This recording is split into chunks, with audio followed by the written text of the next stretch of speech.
Hello, my name is Sasha Farbach, and welcome to a special edition of World Today on TVP World. As the world turns its gaze to the Middle East, the pivotal role of Iran and its support for Hamas cannot be overlooked. Since the 1979 Islamic Revolution, Tehran's authoritarian regime has maintained a firm grip on power, yet a groundswell of discontent among its people is increasingly evident. The demonstrations following the tragic death of Mahsa Amini a year ago served as a global testament to the Iranian desire for self-determination, rights, values, and liberty.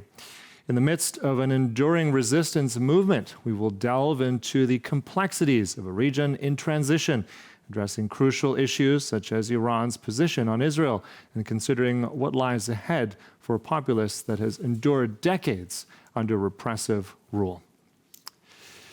Tonight, I'll be speaking to a man who has been at the forefront of advocating change for his people, enduring exile like many of his compatriots. It is my privilege to welcome the Crown Prince of Iran, Reza Pahlavi, eldest son of the late Shah of Iran. Thank you for joining us here on TVP World. Good afternoon, Sasha. Good to be with you. So I want to look at this because we've just marked that terrible tragedy of Mahsa Amini. That was a month ago. In recent days now, we've had another young teenage tragedy of similar circumstances. We looked at this. We looked at Iran. The world saw a whole swell of protests across society, demonstrations. There was a cost involved, thousands arrested. There were even 7 executions. How do we look at this next step now? We see now this new impetus, but the spark of the protests we saw last year has not happened. It seems to have frozen. How do you see how Iran will develop on that? Where is the next stage of protest? Well, for change to occur, in the sense that we saw an end to totalitarian or authoritarian regimes, at the end of the Cold War, case in point, the Solidarity Movement in your country or the end of apartheid in South Africa, none of this would have been achievable in the context of a nonviolent civil disobedience movement without tacit support from the outside world.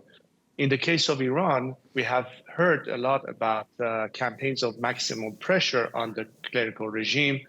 The problem is that half of the called for sanctions have not been truly implemented. Example, the oil sanctions that is creating a lot more revenue to the regime that is, of course, spent on its campaign of aggression abroad, including Hamas and Hezbollah. On the other hand, and parallel to maximum pressure by means of sanctions, it's important to have a track of maximum support in terms of empowering Iranians so that they're capable to bring pressure from within, forcing the regime to retreat and ultimately collapse as a result of paralysis that could be obtained through organized labor strikes. Mm-hmm. These are means to an end. So long as we operate under the premise that we have finally understood that the solution is to eliminate the source of the problem, which is the regime and its nature. Mm-hmm. And so long as this regime is in place, the world would not see an environment conducive to peace and stability. Yeah. As you said, the regime is in place. Unfortunately, if you look at the current state of affairs, some of those repressions have returned. We hear the morality police has been reinstated. Although there are small acts of defiance, it seems very much the regime is unfortunately prevailing. You said because of certain sanctions that have not been carried out. I think also at the time, if we look now in the last year or so, it seems the regime in Tehran has new allies, stronger allies, if we look at the likes of Russia, if we look at also what China is doing. How much are you worried with these other powers now in play that the regime is potentially now strengthened? Well, it depends from what angle you look at it. The fact that Iran, for instance, is supplying drones to the Russians in their campaign against the Ukrainian people, it's more a regime in Moscow taking advantage of the regime in Tehran and its weaknesses, having made them practically a vassal state by means of having controlled and having so much influence on the Iranian military and paramilitary forces. In a way, it's utilizing Iran resources. I think it's more an exploitation of Iran at the cost, at the expense of the Iranian people for themselves. China's role is different. China is basically trying to step in and practically acquire a regional presence, again, as a result of this regime's weakness and providing cheap oil and what have you. And that balance, in a way, if you're talking about a balance of power, especially when we see that the West has been extremely weak in terms of its response to these challenges, it's beginning to tilt the balance. And unfortunately, the biggest victims of it all would be the people of Iran. However, that doesn't mean that this is a fait accompli, because a lot can still be done before it's too late, before we get into escalation of tensions and military conflict.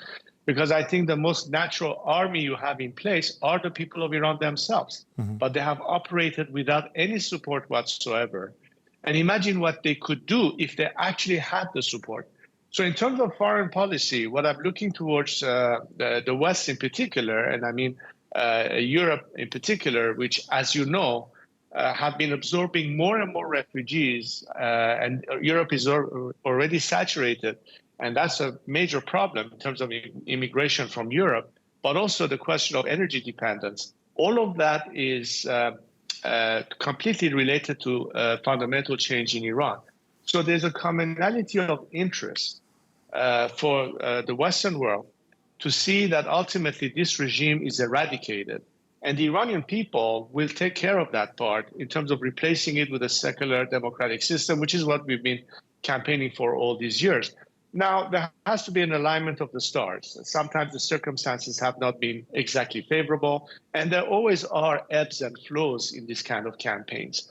But as long as we understand this time that the objective should not be behavior change, but regime change, then we are beginning to talk about an actual solution. Right. Well, regime change, I mean, that is a delicate topic as well. If we also delve into history, I want to bring up a next topic of Israel. Right now, very much the axis is on the other side. Israel and Iran are enemies. They were foes. During the time of your father, the late Shah, that was not the case. There was a close friendship between these two countries. In fact, it was Iran that actually recognized, the second major Muslim country that recognized Israel as a state. There were close economic ties, military ties that go back. And even after, I believe, 1979, that held out, that military cooperation held out.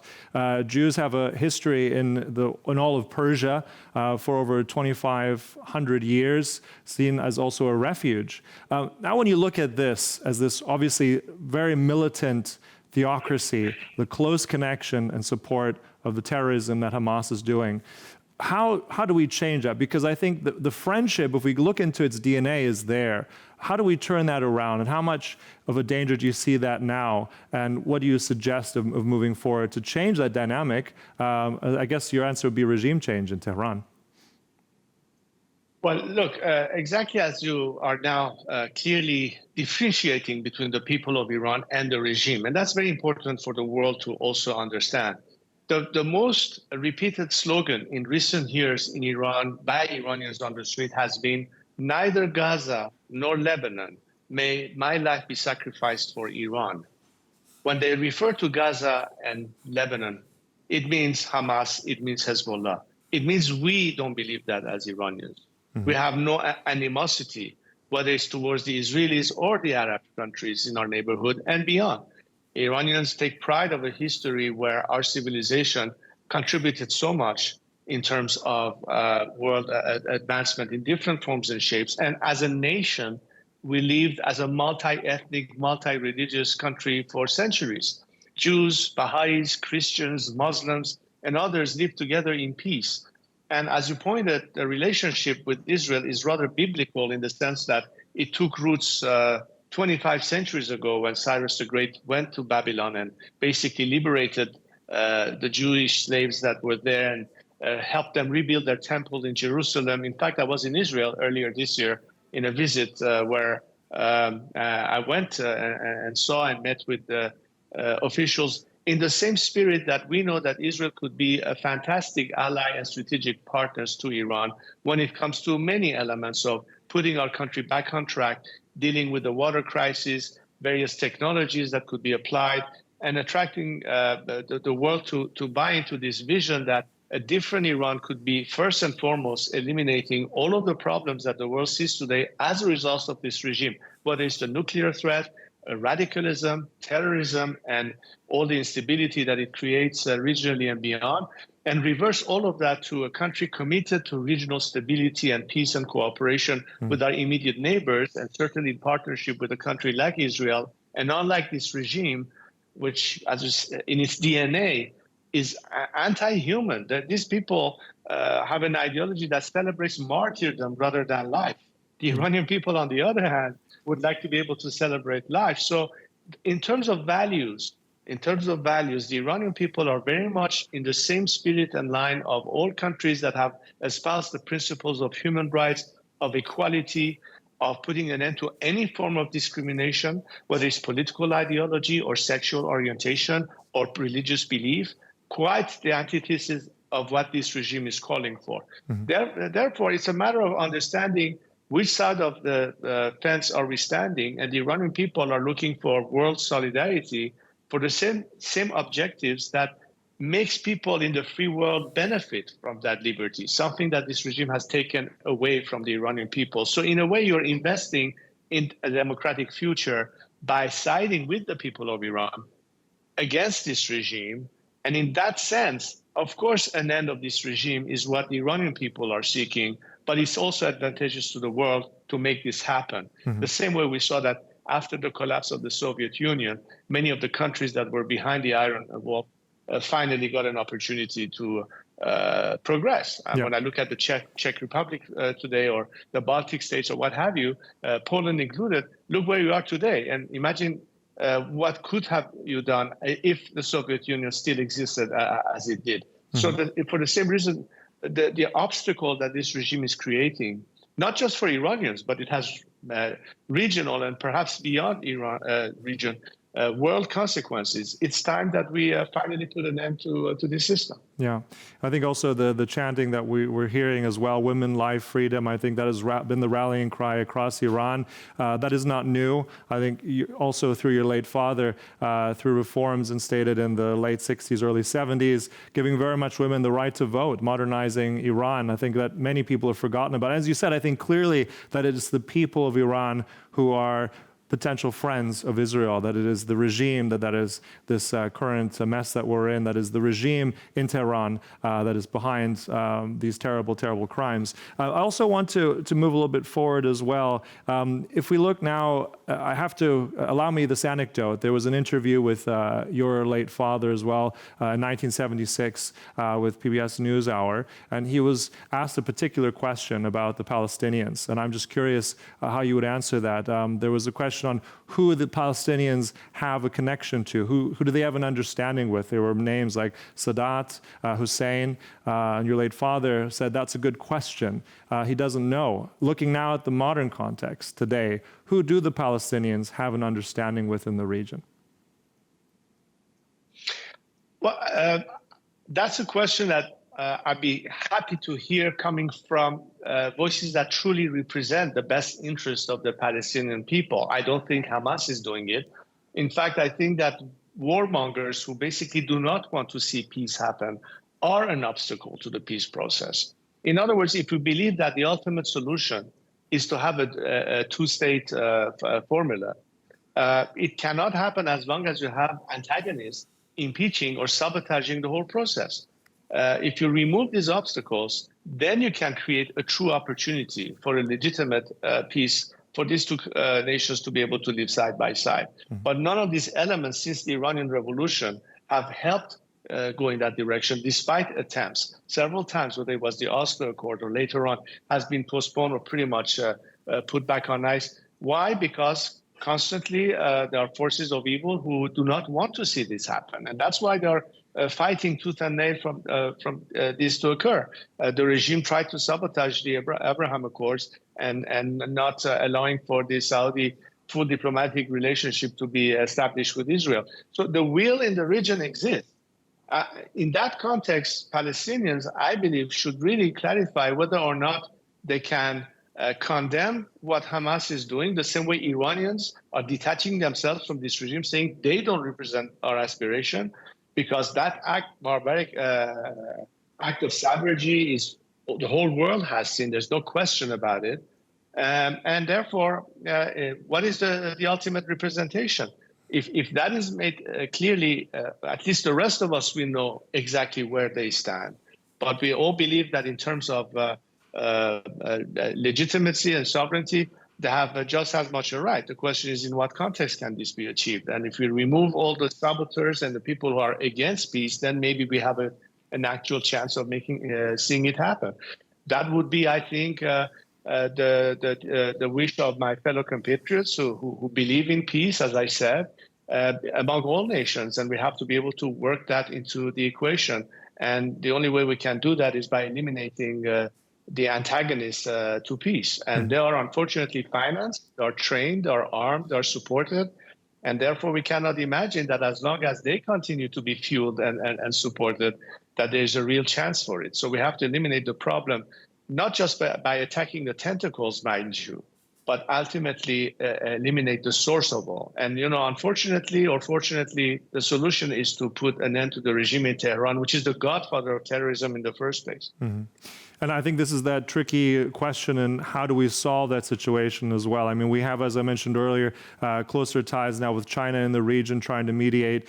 We have obviously an aggressive Russia trying to connect ties as well. I mean, these are very complex new paradigms that are being put together. We've now had recently, or will have, an expansion of the BRICS Plus, which will now include Iran as well and Saudi Arabia, sort of almost legitimizing even more the regime, potentially circumventing sanctions to a certain degree. We're not sure. So, and then also, if we look at I want to look at this information about the UN Human Rights Forum on Thursday. Iran will chair that. So again, we have these very odd geopolitical paradigms. And I guess the delicate question is, how do we bring about this change? Because we thought, looking at this, observing this for the last year, this is the moment. I mean, we've had big demonstrations in Iran on the streets before, but it never really galvanized into proper regime change. We thought that was again the moment last year that didn't come to pass.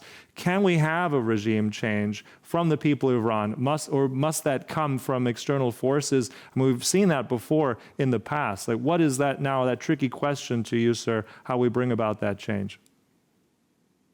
Well, as I said at the beginning of my interview, it is very clear where the Iranian people stand.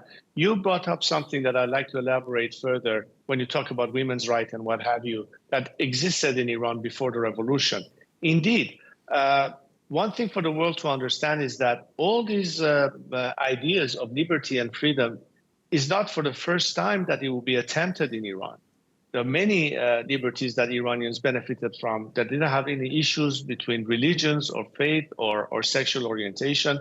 Iranian women gained suffrage 4 years before Switzerland did, for example. And this was in our history. So therefore, there is some degree of collective conscience that Iranians have of where the country was headed before the revolution and what has happened to it since the revolution. So basically, it's a continuation of the same state of modernity and progress, which is, I think, the Generation Z of Iran today is asking.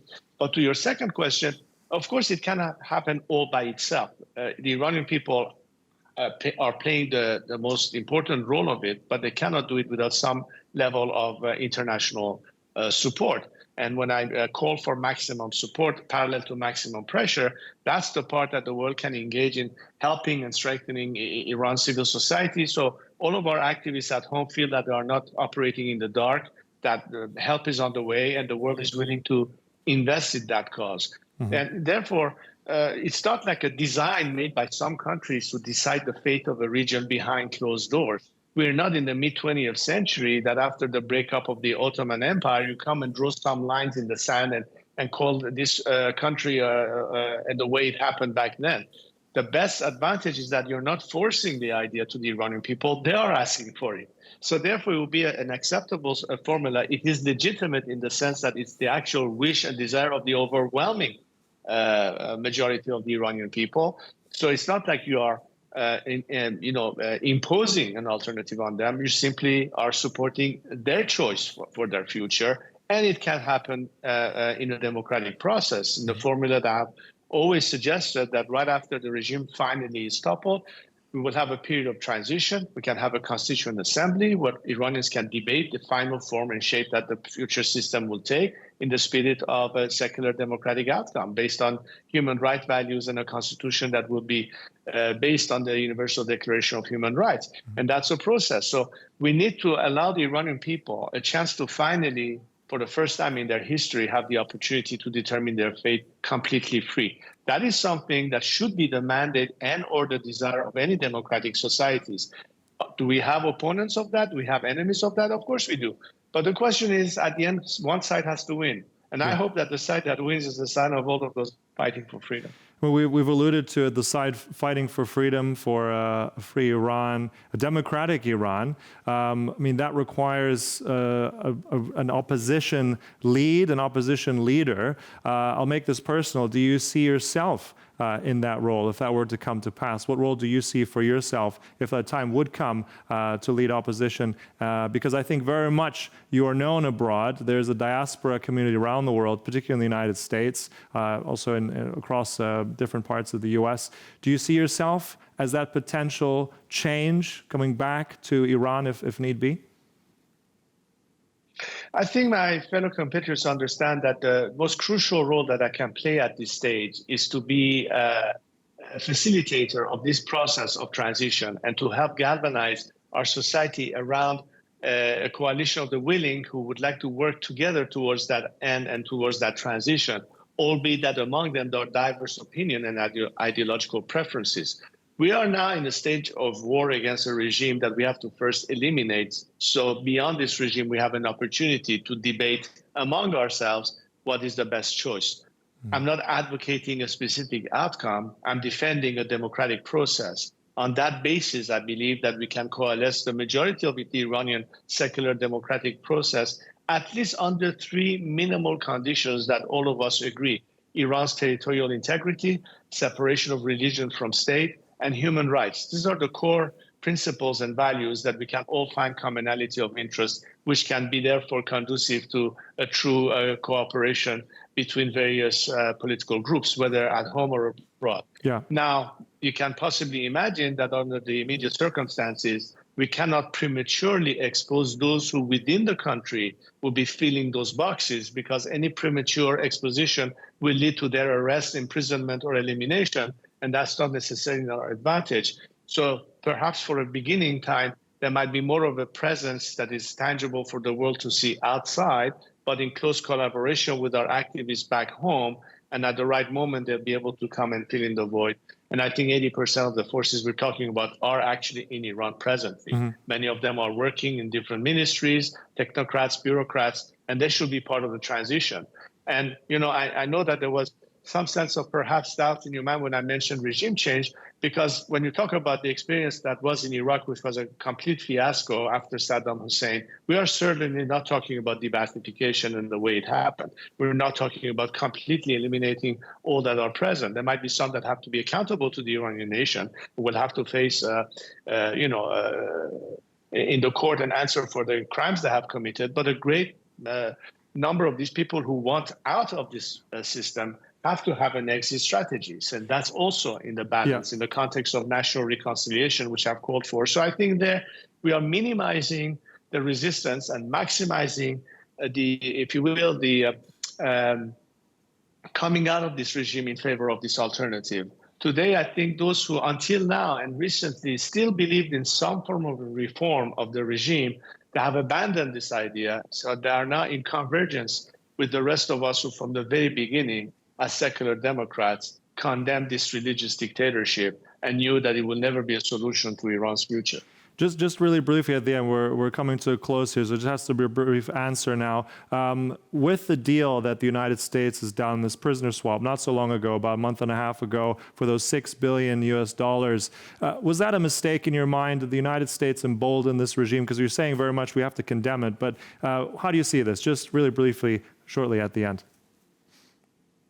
But obviously, I think it was a fatal mistake because all it done is reward the regime that it pays to take hostages. I mean, the minute you concede that fact, you simply invite them to take more hostages. And in fact, they have done that.